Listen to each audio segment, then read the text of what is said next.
Hi friends, ഇന്ന് നമുക്ക് മുട്ട ഇല്ലാതെ ഒരു മുട്ട അപ്പം ഉണ്ടാക്കണം എങ്ങനെ നോക്കാം കേരള സ്റ്റൈലിൽ. അതിന് ഞാൻ ഇവിടെ 2 കപ്പ് പച്ചരി എടുത്തിട്ടുണ്ട്. 2 ഗ്ലാസ്സാണ്. ഒരു 1/2 കിലോ പച്ചരി ഇരിക്കും എടുത്തിട്ടുണ്ട്. അതിന് ഒരു ബൗളിൽ കുറച്ച് ചോറ് എടുത്തിട്ടുണ്ട്. ഇത് രണ്ടും നമുക്ക് പേസ്റ്റ് പോലെ ഒന്ന് അരച്ചെടുക്കാം മിക്സി ജാറിൽ. മാവ് ഈ സ്റ്റേജിൽ ഞാൻ അരച്ചിവിടെ എടുത്തിട്ടുണ്ട്. നമുക്കിനി ഇതിൽ കുറച്ച് ഒരു 1/2 ഗ്ലാസ് പോലെ തേങ്ങാപ്പാൽ ഇതിൽ ഒഴിച്ച് കൊടുക്കാം. അത് കഴിഞ്ഞ്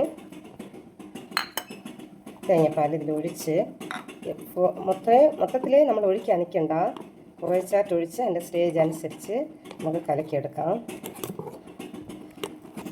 ഒരുപാട് വെള്ളം തേങ്ങാപ്പാലിൽ ഒഴിക്കണ്ട.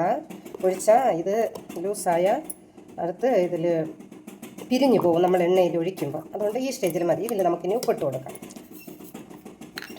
ഇതിന് ആവശ്യത്തിനുള്ള ഉപ്പ്, പിന്നെ ശകലം പഞ്ചസാര ഞാൻ ഇട്ട് കൊടുക്കുന്നു. ഇത് നമുക്ക് ചേർത്തൊന്ന് ഇളക്കി കൊടുക്കാം. മൊത്തവും നല്ലവണ്ണം നമ്മൾ ഇളക്കി കൊടുത്തിട്ടുണ്ട്. ഇതിനി നമുക്ക് ഒരു മണിക്കൂർ സമയം നമുക്ക് ഇതിനടച്ച് മാറ്റി വയ്ക്കാം. നമ്മൾ കലക്കി വെച്ച മാവ് ഇതിങ്ങനെ നല്ല പൊങ്ങി വന്നിട്ടുണ്ട്. ഇനി നമുക്ക് ഞാൻ ചീനിച്ചട്ടി അടുപ്പിൽ വെച്ചിട്ടുണ്ട്. എണ്ണ ഒഴിച്ച് അതിൽ നമുക്കിതിനെ ഒഴിച്ച് അപ്പം ഉണ്ടാക്കി എടുക്കാം. നമുക്കിനി ഈ ചീനിച്ചട്ടിയിൽ മാവിനങ്ങ് ഒഴിച്ചു കൊടുക്കാം. ഇത് ഒരു സൈഡ് നല്ല വെന്തിട്ടുണ്ട്. ഇനി നമുക്കിതിനൊന്ന് അരച്ചിട്ട് കൊടുക്കാം. കണ്ട, ഇത് മുട്ട പോലെ ഇത് റെഡി ആയിട്ടുണ്ട്. ശരി, നമുക്കെല്ലാം വേവിച്ചെടുക്കാം. നമ്മൾ ഓരോന്നും ഇങ്ങനെ ചുട്ടെടുത്തിട്ടുണ്ട്.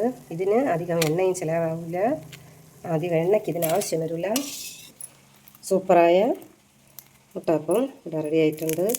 ഇത് നല്ല പൊസ് പഞ്ഞി പോലെ കണ്ട. ഇതൊന്ന് നല്ല ചവയ്ക്കാൻ നല്ല മുരുമുര. ഇതിനധികം എണ്ണയും നമുക്ക് ചിലവാകില്ല. ജോലിക്ക് എളുപ്പം. പിള്ളേർ നല്ല സ്നാക്സ് ഇത് സ്കൂളിൽ നിന്ന് വന്ന ഉടനെ കൊടുക്കാനും ഇത് അവർക്ക് നല്ല ഇഷ്ടപ്പെടും. കഴിക്കാൻ നല്ലതായിരിക്കും തേങ്ങാപ്പാലൊക്കെ ചേർന്നുകൊണ്ട്. നിങ്ങൾ ഒരിക്കൽ ട്രൈ ചെയ്ത് നോക്കണം. ഞാനിവിടെ ഇതിന് വേണ്ടിയിട്ട് എടുത്തിട്ടുള്ളത് ചിക്കൻ കറി എടുത്തിട്ടുണ്ട്. ഞാൻ നല്ലൊരു ചിക്കൻ ഗ്രേവി ഇവിടെ വച്ചിട്ടുണ്ട്. നിങ്ങൾ ഒരിക്കൽ ഇത് ട്രൈ ചെയ്ത് നോക്കിയിട്ട് മറക്കാതെ ഒരു ലൈക്ക് ചെയ്യാനും സബ്സ്ക്രൈബ് ചെയ്യാനും മറക്കണ്ട. Thank you.